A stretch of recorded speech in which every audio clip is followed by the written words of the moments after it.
Welcome to Intuitive Astrology with Molly McCord. Thank you so much for joining me today as we're going to take a look at the astrological energies from May 24th until May 31st. As we are now in Gemini season and the energies are more active, restless, alive, and looking to move. So Gemini season occurs after Taurus season, and it breaks us out of a comfort zone. It gets us out of any stagnation or any place where we perhaps didn't know what to do next, what to choose, where to go, what is the correct or best information to ponder, digest, and sit with. So now we are in Gemini season, but also still having multiple planets in Taurus as Jupiter, the North Node, Mercury, and Uranus are still in the earthly grounded energy of Taurus. So we have an interesting dance this week where you could feel this push-pull of doing something new, doing something different, feeling like you're ready to step out of a comfort zone or you're ready to take action and move forward in some ways, but you want to ensure it's practical. It makes sense, that there is a plan, there is something solid you can rely on. So we're going to talk about this even more in today's show. And over the next week, we don't have a lot of transiting aspects in the heavens. We don't have a lot of planets interacting. Typically, in this weekly show, we discuss the transiting energies, which is about the conversations happening between the planets and the astrological signs that they're in. But this week, we really only have 3. So there's things about this week that could even feel like you're getting more settled, especially now that eclipse season is over. Mercury is direct, although still in his shadow until the end of May. We also are going to see that there's going to be something that perhaps you're understanding about your world, about your life, about yourself that has been deeply reprogrammed or rewired. And this is what I find significant about Gemini season this year. So for the past 3 years, we have had each of the personal planets, Mercury, Venus, and Mars, all retrograde in Gemini in your chart. So in 2020, we had Venus retrograde in Gemini. In 2021, we had Mercury retrograde in Gemini. Then you'll recall that at the end of 2022 and the beginning of this year, we had Mars retrograde in Gemini. And then I also want to add in, we had the North Node moving through Gemini in 2020 and 2021. So there has been a lot going on in the Gemini areas of your chart over the past number of years. And now you could feel as the sun moves through the sign of Gemini, the sun being warmth, light, growth, revealing and highlighting what you're meant to see and consciously acknowledge now that something has shifted for you in terms of what you've been reworking, reconsidering, maybe perhaps even allowing yourself to toss options, solutions, information back and forth between various parts of your brain, your energy field, and your body, to the point now where perhaps something has become clearer. So let me explain this a little bit more. Gemini is the first air sign and the first mutable sign in the zodiac wheel. Gemini is where we first learn how to think, and it relates directly to your own personal Mercury, because Mercury is how you take in information, your own mental process, what you see and perceive, how you make choices, what you focus on, what you're drawn to that you want to think about, what you find interesting. It's even as simple as the books, the genre of books you're drawn to, movies, entertainment, music. Mercury is where we look to learn more about what's going on in our world. Mercury being the ruler of Gemini is very important to understand. And as the sun moves through Gemini, there is now an understanding of what has shifted for you in terms of how to be in control of your mind, how to be the observer of yourself, how to learn from your own previous choices or actions, how to look back maybe on different situations or different parts of your world and what you were experiencing that maybe you can only see through hindsight. The sun in Gemini activates our mental capabilities and also is about making this part of ourselves more conscious, so that we're not in these continual loops or cycles of choices or behaviors or areas of our life that we've actually outgrown. So with this sun moving through Gemini now, there could be a lightness, an opening. You could even feel a relief, like, wow, I didn't even realize how heavy my mind was or how weighed down I've been in a way that I didn't really understand at the time. And when we've had all three of these planets in retrograde in Gemini, our minds have really been working. We've really been thinking things through, perhaps even going into some deeper layers of our own whys, our own hows, our own wheres. Also understanding that because Gemini seeks information and understanding, we can perhaps start to formulate a new story. Gemini is the storyteller. Mercury is the messenger.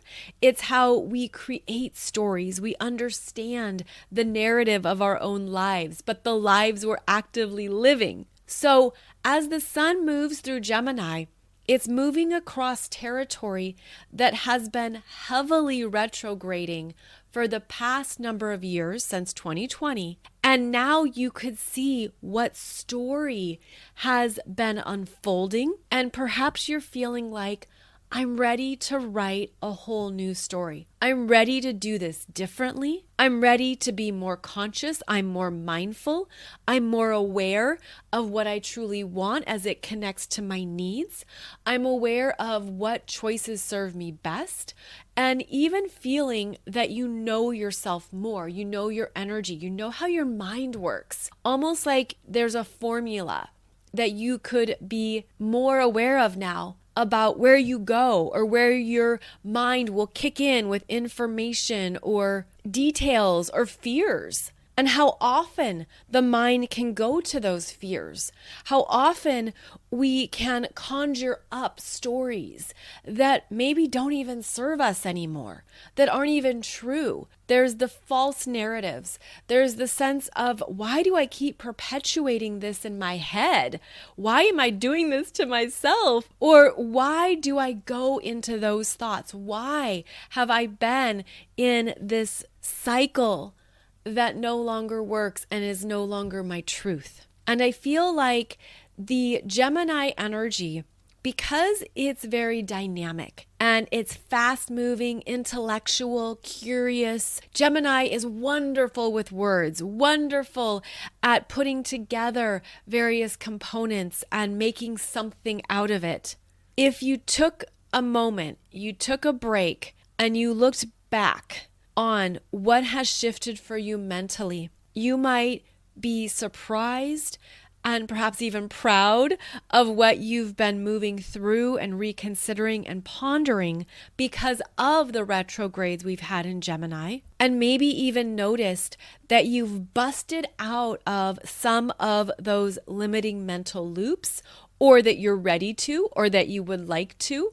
Of course, I'm speaking in general terms, so simply take what resonates. And also look at how we have the power to construct new perspectives, that we can always see something in a new light, in a different way, just shifting the angle, right? Just moving something 5 degrees to the left will change what you see. And that's part of the agility of Gemini season is that we can stay open to what is ready to come in and come through, but we have to have the mental willingness. We have to desire that. We have to be willing for the new information, new details, new perspectives to arrive and to sit with them. And because the Gemini energy is more comfortable being on the move, it is a fast moving messenger. It's the sprinter of the zodiac. Let's get there fast, let's get there soon, and then we'll go on to the next thing. This is also where we've had slowdowns in that typical tempo of Gemini because of these retrogrades. And so what I'm feeling strongly here is that the sun in Gemini is basically moving through some new frequencies that maybe you're understanding and seeing in a new light for the first time. Almost like if you were to travel back in time to 2019 or 2020 and you were to look back at how you would have perceived something in your life. You would have looked at something in a certain way or approached it in a certain manner. Chances are that has shifted for you in some way, or you've been required by the universe to see it in a new light, to explore other possibilities. Gemini is the sign of dualities. We associate it with the twins, and that can mean both the left and right side of your brain, the left and right side of your body. It means having two choices or more. It means the ability to remain flexible and adaptable, to move from the left foot to the right foot. I also feel that the energy of Gemini being a duality is about the word and, where two things can be true. Two things can be valuable, even though they're different, even though they have their own unique energy. So this is where we're able to be adaptable to who we are now. So allow yourself that growth. Allow yourself to be more adaptable to who you are now, to understand that it's wonderful growth to see things in a different way. I also feel like there could be a beautiful affirmation here of how you are your own teacher and your own student. And that's continually part of our life journey, where we can be the student in some area and then the teacher in another. And even applying this to your life path by looking back on what you were learning, what you were coming to understand, that maybe in hindsight, you see, oh, I was a student in that area of my life. Now I've learned from it. Now I understand what that was about, whatever that was, whether that was a lesson, something that you were needing to experience, something that you were very unconscious about initially. And you can look back and say, oh, got it. Now I see what happened there, or now I understand what that was for me, and I'm going to make a different choice going forward. So Gemini allows us to make new choices that are in better alignment with who we are now, especially based on what we value. And that goes back to the Taurus energy that is still strong, as I mentioned, and where we've had a lot of energy in the Taurus parts of our charts that have been shaking up our value systems, really asking us to assess, is this really worth it? Is this really what I want? And this can be the bigger life choices and life values, which is what transiting Uranus in Taurus is shaking up, perhaps creating chaos and disruptions and very unstable, but also showing you what is the core value for me here. And so as you identify that for yourself with these Taurus energies, you come into contact with a new core value or a renewed core value or revised or upgraded. And once you have that core value, then you make new choices. And that's Gemini. So the Taurus energy is asking us to be clearer in what we want in our lives. And then the Gemini energy that comes after Taurus is about now, based on what I've understood about what matters to me, I'm ready to make a new choice. I'm ready to see this in a different way. I'm ready to grow from where I've been. I'm ready to see it in a new light because that's how I'm different. And I think there's this beautiful built-in self-value and self-love here, where there's something like, I love myself so much that I'm aware that I can make a new choice and the universe will support it. And I'm also going to acknowledge where I've been, what I've learned, the previous choices I made that were right for that time in my life or that experience or that situation. Now, as I've grown, I'm ready for a new choice. And the Gemini energy supports that. And as I was feeling into this energy, I had a really beautiful visualization come through that I never connected before, but I want to share with you, is how this energy can beautifully connect with our body consciousness through the vagus nerve. And the vagus nerve is an elaborate nerve system that starts at the brain and goes to our gut. And it is part of how our mind literally connects to the organs in our body and to our gut instincts.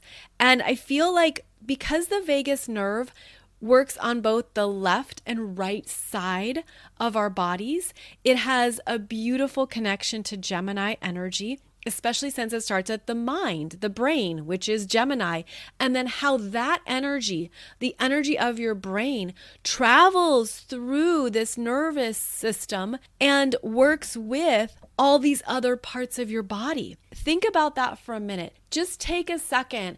And again, this could actually be a wonderful thing to ponder even more for yourself, is how the mind activates so much energy within us physically, how it connects to our energetics, how it directly communicates with all of the organs and various parts of our body that we don't always realize.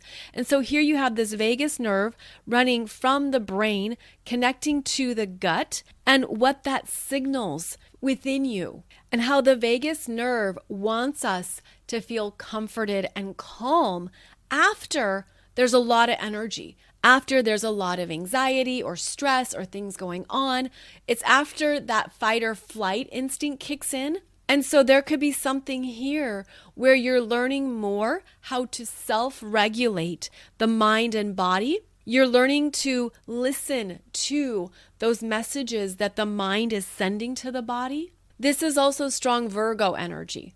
So this vagus nerve, I feel like it could be connected to various parts of the astrological body consciousness, but it came to mind literally because of how the energy starts with the brain, which is Gemini. So this might be a really good time to check in with your body consciousness and what you need to calm down, where that anxiety stems from, or the stress or the worry, where there's parts of your mind that are overthinking, which can absolutely be about safety. And this is where the Gemini energy can be too much, where it spins in its own head because you're trying to figure out all things that could be dangerous, or all things that could harm you, or all the ways a situation could play out. You could even be doing this through conversations, right? Like if I say this, then they're going to say this, and then they'll say this, and then they'll say this, right?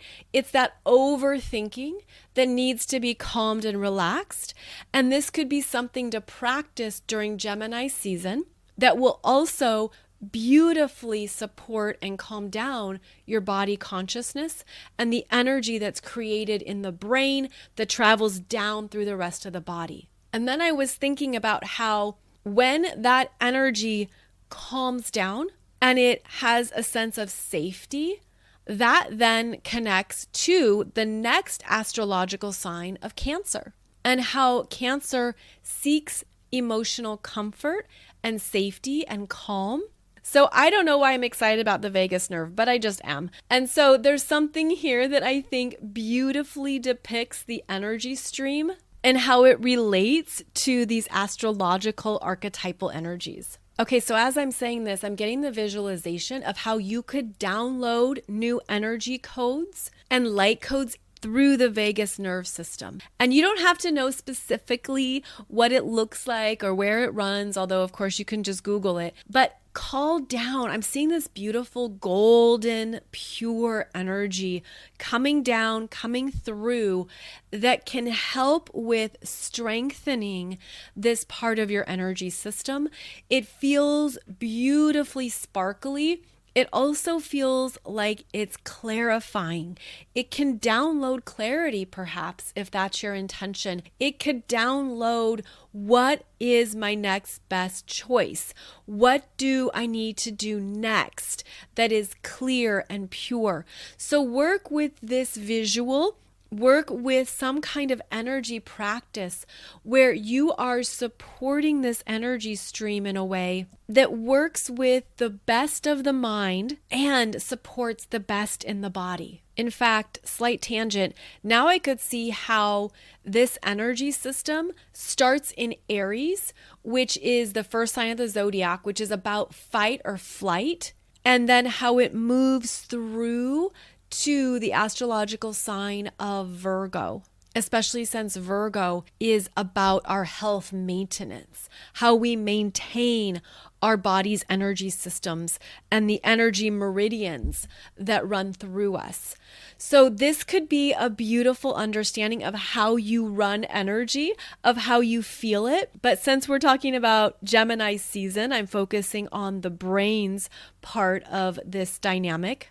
But I just wanted to offer that slight tangent because it could help some of you connect some dots about your own nervous system, your own vagus nerve, even how maybe it's time to do things differently, to integrate this into your self-care and to make sure that you're allowing yourself to regulate this part of your energy streams.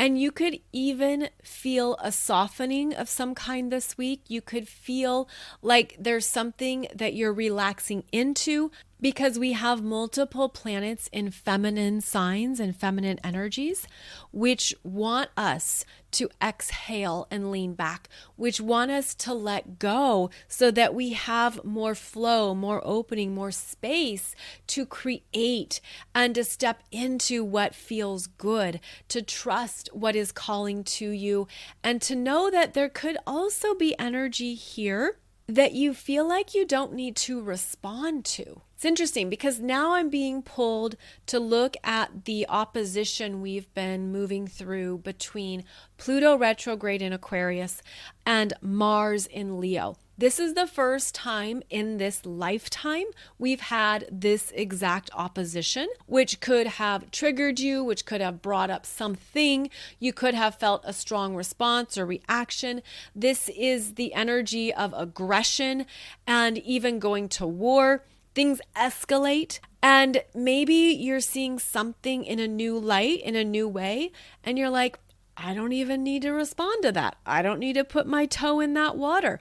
I don't need to interact or even be a part of that. And maybe that is something too that your understanding is no longer worth your time, energy, or attention. And I feel like that is part of the sun in Gemini, showing us new ways to see situations, to perceive what's going on, and also highlighting what is an important choice for your energy right now. So not just an important choice for your mind, but for all of you, for all of you. So even though we don't have a lot of transiting aspects happening this week, there's still been a lot that's been stirred up, and you could feel like you're sitting in something and it's not resolved or it's not moving forward. Now, coming up on May 26th, we have Venus in Cancer sextiling Uranus in Taurus at 19 degrees. And this is interesting because it's a softer influence with Venus in Cancer, but she has some kind of download or understanding that arrives through Uranus in Taurus, which is about the physical world, something showing up or coming through. And it's going to make her feel good.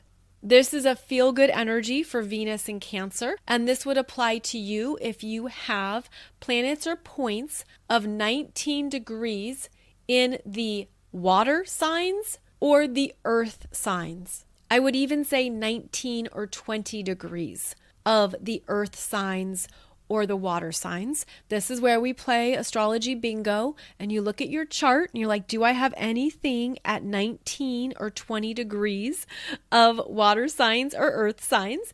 And if you do, then Venus in Cancer, sextiling Uranus in Taurus, is going to perhaps give you something. This is a giving energy. It's nourishing. It's supportive. There's a kindness. It's here. Have this iced latte with almond milk. Here, have this new beautiful Lemurian crystal I found for you. Here, have $2 million. So there's something that feels good and giving about this energy, and you could feel it in your heart. There can be a heart opening, something comes through, something is speaking to your love language. Something just feels like, oh, they like me, they care about me. They just gave me $2 million tax-free. So something about this energy is also soft. It's a softer energy. It's easy to miss it. And so that's why it's actually a good day to make sure that your heart chakra is open and to do any type of clearing, purging, or cleansing around the heart chakra. I'm going to actually say May 25th, May 26th, May 27th. And then after that, we have a slight change in the energy as the sun in Gemini comes up to a square with Saturn in Pisces at 6 degrees. And this is the first time that the sun is squaring Saturn in Pisces. Saturn entered Pisces back in early March 7th and 8th, and has been moving through Pisces, but hasn't had a square with the sun yet. So now we have our first square, and that is a 90-degree angle, and that means challenge, tension, pressure. It's occurring in the mutable signs. The sun in Gemini is a mutable sign. Saturn in Pisces is a mutable sign. So this first square with Saturn in Pisces is bringing up decisions, choices. Something needs to be decided. There's also this sun in Gemini that can be unsure of what to choose or what to say, or how do I approach this? What do I do? And then Saturn in Pisces is about what you need to take care of. What is unresolved? What has not been finished that Saturn is bringing your attention to? Saturn is also about the maturity, the responsibility, the commitments we have. And there could be something here where, have you put something off? Did you toss it into the back of your closet and say, I'm not going to look at that ever again? And then Saturn goes to the back of your closet, brings it out, puts it right in your living room and says, actually, yes, you are. So there's something here that needs to be figured out. Decisions have to be made. It could even be conversations with Sun in Gemini.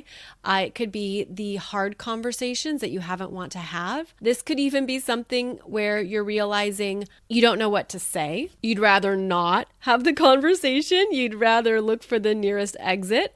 And then Saturn's going to grab your wrist and bring you right back to sit down at the table. So this is where we have to take care of something. We have to be mature and responsible, and you have to bust through any indecision and just do what needs to be done. So this could be something you're already aware of, but it could also be something new because Saturn is in new territory now that he's at 6 degrees of Pisces, and he's moving quite slowly, because throughout June, he's going to only be at 7 degrees of Pisces, which is when he will station retrograde on June 18th. So Saturn holds us accountable, and we need to be in our authority. So you got to summon up the strength and the sense of trusting this, trusting whatever you need to move through. You're going to get through it. You're going to be shown the way. Saturn in Pisces is interesting because we could feel like we don't know the way or we don't know what's going to happen. But with Pisces, there's always the element of just trusting it. And with Saturn, it's asking you to just show up. So just show up, see what happens, trust yourself, trust your voice, trust your needs, and be in your power, be in your sense of I can handle this. I'm going to be fine. I can get through it. Almost like it's just one conversation or it's just one day in my life. It's not the end of the world. But there's something about this day that could feel like you've got to take care of something and you're not looking forward to it. But hey, that's life. Right? Like we all have that at times where we just got to do it. So again, that is the Sun in Gemini squaring Saturn in Pisces at 6 degrees. That's on May 28th. You could feel the energy May 27th, 28th, or 29th. Now we do have something growing towards the end of May that could feel like a hallelujah, that could feel like a thank you so much, beautiful universe, that could feel like justice, that could feel like something is coming through that you've been waiting for. And what I'm alluding to is Jupiter in Taurus is making a conjunction to the North Node in Taurus. And that is occurring at 2 and 3 degrees of Taurus. So the end of May into June, Jupiter in Taurus opens up something, opens up a pathway, opens up an opportunity, a resource, a direction, something that brings you life, something that raises you up, something that feels like a yes. You'll feel this energy more personally if you have planets or points in the very early degrees of Taurus, specifically 2 and 3 degrees of Taurus. And these energies have really been pushed. They've really been intense because this is also where we've had this tightness and there could be a sense of what do I do? And finally relief or something is a yes or something shows up. And because it's in Taurus, it is something in the physical, it's practical. It could be financial, something you want to buy, that you want to own. It can be something that you are ready for, that you want to move into or move towards. This is also supporting any planets or points you have in the early earth signs of Virgo and Capricorn. So the earth signs are going to feel this support from Jupiter in Taurus, making a conjunction to the North Node that actually unfolds over many days, roughly May 26th until June 3rd. So in your natal astrology chart, you want to identify where you have the very beginning of Taurus energy, as that's where Jupiter walks in the door and offers you something to help you out. A resource, an invitation, an opportunity, a good deal, maybe an exciting adventure in Tulum, Mexico. That's my way of foreshadowing something I'm going to tell you before the end of this episode. Jupiter is also about justice. Maybe something you've been waiting on, maybe something you've had your fingers crossed about. This can also signify a balancing of energies because Jupiter brings in something that you're ready to receive and work with. And I also feel like this energy could help get you through what might come up with that Sun square Saturn energy that I just spoke about. Where if you have a hard thing to face or a difficult conversation or something come up that's uncomfortable, this Jupiter in the background is going to be that sense of reward or the ability to see the bigger picture of it all, especially what you were learning, which is also a domain of Jupiter. So Mercury, going back to Mercury is about your personal mental process and what you're learning in the moment, in your environment, what's happening today or recently, and how you assimilate that and understand it. Jupiter is about our bigger life understandings, the bigger picture of the lesson, the experience, the theme. So you could have some things connect like, wow, that's why this has been showing up for me, or I've been moving through this, or this has been on repeat in my world. This is what I'm learning. I get it. I get it now. And I'm going to integrate it into the Taurus energies of what matters to me and what defines me based on my own terms. Taurus is self-reliant. It looks for security, stability. So there could be something here that you feel energetically stabilizes you because you got the lesson, because you learned and you understood it. And you're like, I'm so much wiser now. I am so much more aware. And that is one of the gifts of Jupiter. That's also where Jupiter connecting with the North Node is supporting you in a new direction on your path. And that doesn't have to mean a physical direction, although in the Earth sign of Taurus, it often correlates with that. It can just mean that you have a new understanding of what truly matters to you, and you're not going to compromise it. You're not going to budge. You're not going to go back to that previous version of who you were, what you wanted. You're like, no, this is who I am now. And it actually feels good. It feels amazing. I feel strong. This is true to me. So that could be another intention to hold over this next week, is that you're stepping more into what is true for you at your core. And it's also relating to what I spoke about earlier about your choices and the choices you're making because they're for your best and highest good, because you want to grow, because you want to do something in a different way or with a new approach than you've done in the past. Oh, and keep in mind that we are still moving through the cycle of that Taurus new moon that we had on May 19th. At 28 degrees of Taurus. And so we're still moving through that burst of new understandings and moving more into the higher octaves, the higher frequencies of that, which I feel are so much lighter. And that's a beautiful gift of this ascension journey, is that there's parts of our energies that just start to feel lighter. You don't feel like you're bogged down or as heavy. It doesn't maybe even feel like it's as hard or tense. It could just feel like you're into more of the flow of these universal energies and that you're okay with it. You're okay with how the energies are moving. You're not trying to control it too much or overwork it or be in that place of I have to know everything as it happens. There can be this emerging trust of just trusting what you're doing today and trusting what's coming up this week and allowing that to be something that you're actively feeling and sensing on a more regular basis. So as we close out May and move further away from eclipse energies, this is a very good time to continually look at what choices are for your best and highest good because of how they pertain to who you are now, what you really know you're worth, what you really know you want in this life because you're ready for it and you want to say yes to it. This is also relating to what really matters to your value systems now, especially if they have undergone some big upgrades, some new realizations, and some new energetic understandings.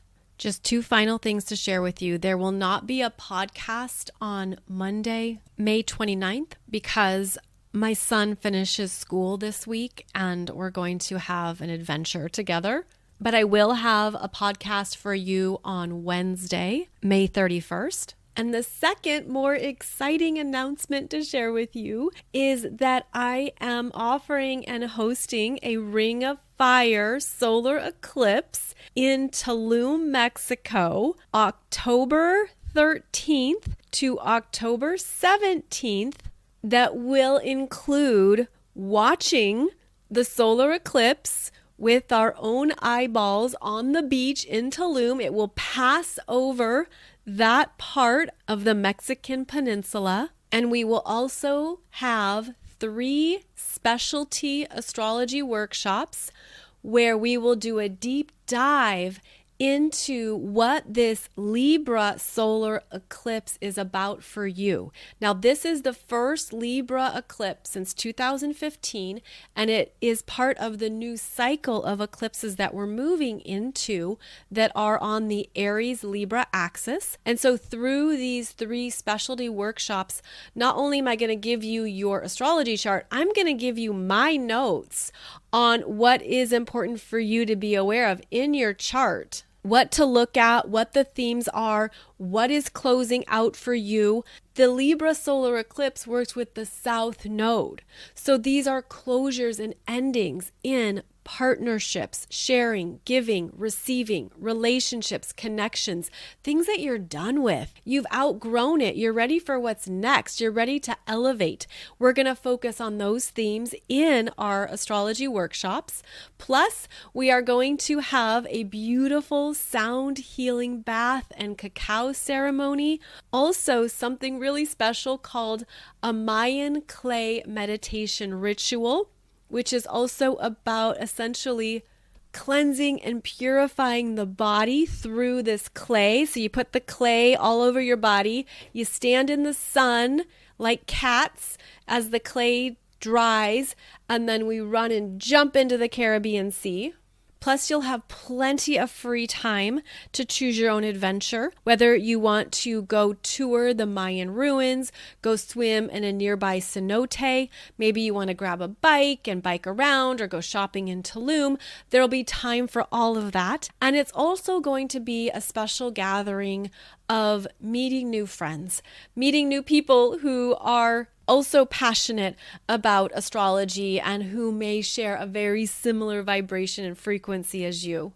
We are staying at a beautiful beachside resort called Amansala Resort and Spa right on the beach in Tulum. And it's a place where you can relax, reset, take a break, enjoy the vibrations of the energy. It is a boutique hotel, and it was important to me to find a locally owned business to support, simply because of everything that has transpired, as we know, since the pandemic. I feel like these are the businesses that need us, right? Need us to show up, need to be supported, and it's been there for a really long time. It's a beautiful place.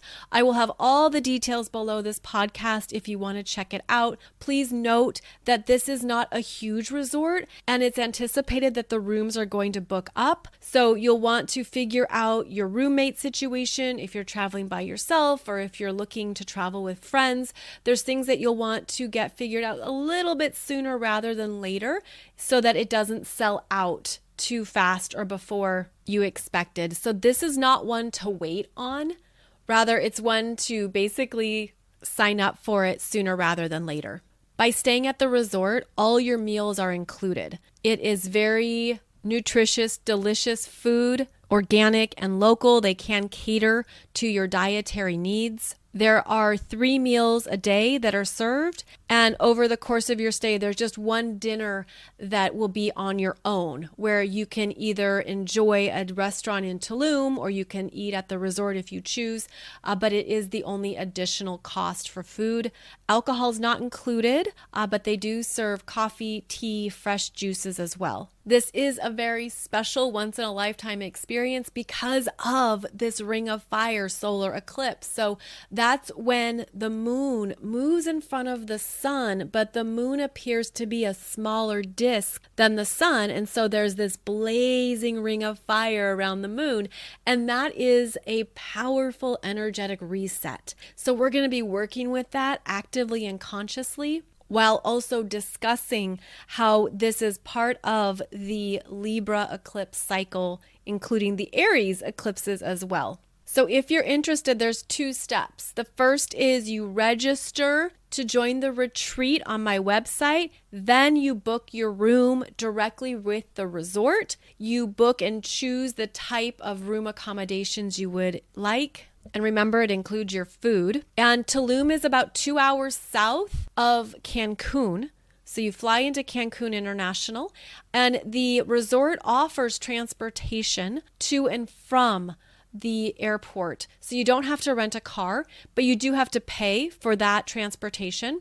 And the cost of that depends on how many people are in the same van. So that's just an option. I just wanted to give you an outline of the logistics. There will be more on the link below the podcast describing more of the details, particulars, of course, giving you pictures of the experience, as well as everything that's included on how to take the next steps. So if it works with your life and your schedule, I hope you can join me in Tulum. Again, it's October 13th until October 17th.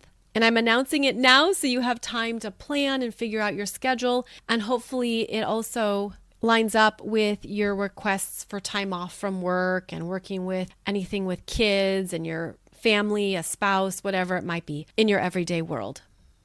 So as always, thank you so much for joining me for today's podcast episode. I'll see you back here next Wednesday for our next weekly update. Wishing you a beautiful week ahead with these strong Taurus and Gemini energies, and hoping that you feel beautifully supported in what is opening for you next.